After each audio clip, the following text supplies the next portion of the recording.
ಯಾಕೆ East facing ಮನೆಗೆ demand ಜಾಸ್ತಿ? ನೀವು ಮನೆ ಕಟ್ಟೋ ಯೋಚನೆ ಮಾಡ್ತಿದ್ದೀರಾ? ಮೊದಲು ಒಂದು ಪ್ರಶ್ನೆ, ನಿಮ್ಮ ಮನೆ ಯಾವ ದಿಕ್ಕಿಗೆ ಮುಖವಾಗಿರಬೇಕು? ಎಲ್ಲರೂ ಈಸ್ಟ್ ಫೇಸಿಂಗ್ ಮನೆ ಯಾಕೆ ಇಷ್ಟಪಡ್ತಾರೆ ಗೊತ್ತಾ? ಇದರ ಕಾರಣವೇನೆಂದರೆ ವಾಸ್ತು ಪ್ರಕಾರ ಪೂರ್ವ ದಿಕ್ಕಿಂದ ಬರುವ ಸೂರ್ಯ ಪ್ರಾಣಶಕ್ತಿಯ ಮೂಲ. ಪ್ರತಿದಿನ ಬೆಳಗ್ಗೆ ಸೂರ್ಯನ ಬೆಳಕು ನೇರವಾಗಿ ಮನೆಯೊಳಗೆ ಬಂದರೆ ಆ ಮನೆಗೆ ಶ್ರೇಷ್ಠ ಶಕ್ತಿ, ಸಮೃದ್ಧಿ, ಶಾಂತಿ, ಆರೋಗ್ಯ ಕೂಡ ಹೆಚ್ಚಾಗುತ್ತೆ. ಸೈನ್ಸ್ ಪ್ರಕಾರ ಬೆಳಗ್ಗೆ ಸೂರ್ಯನ ಕಿರಣ ಮನೆಯೊಳಗಿನ ಹವವನ್ನು ಶುದ್ಧ ಮಾಡುತ್ತೆ. ಅಲ್ಲದೆ ಬೆಳಗಿನ ಬೆಳಕು ವೈಟಮಿನ್ ಡಿ ನೀಡುತ್ತೆ, ದುಃಖ, ಉದಾಸೀನತೆ ದೂರ ಮಾಡುತ್ತೆ, ಇಮ್ಯೂನ್ ಸಿಸ್ಟಮ್ ಕೂಡ ಎನ್ಹಾನ್ಸ್ ಮಾಡುತ್ತೆ. ಇಲ್ಲಿ ಕೆಲ ಉಪಯೋಗಗಳು ನಿಮ್ಮ ಪೂರ್ವಮುಖಿ ಮನೆಯನ್ನು ಇನ್ನೂ ಶ್ರೇಷ್ಠಗೊಳಿಸುತ್ತದೆ. ಕಿಚನ್, ಲಿವಿಂಗ್ ರೂಮ್ ಈಸ್ಟ್ ಸೈಡ್ಗೆ ಹಾಕಿ. ದೊಡ್ಡ ದೊಡ್ಡ ಈಸ್ಟ್ ಫೇಸಿಂಗ್ ವಿಂಡೋಸ್ ಇಟ್ಕೊಳ್ಳಿ. ಮಿರರ್ಸ್ ಅಥವಾ ಲೈಟ್ ಕಲರ್ಡ್ ವಿಂಡೋಸ್ ಇಟ್ಕೊಳ್ಳಿ.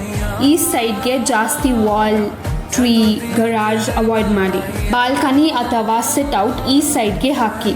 ಮಾರ್ನಿಂಗ್ ಸನ್ಲೈಟ್ ಎಂಜಾಯ್ ಮಾಡಿ. ಅಗಾಸಾ ರೆಸಿಡೆನ್ಸೀಸ್ ಪ್ರತಿ ಮನೆಯನ್ನು ವಾಸ್ತು, ಶಾಸ್ತ್ರ ಮತ್ತು ಸೈನ್ಸ್ ಅನ್ನು ಉಪಯೋಗಿಸಿ ಡಿಸೈನ್ ಮಾಡ್ತಾರೆ.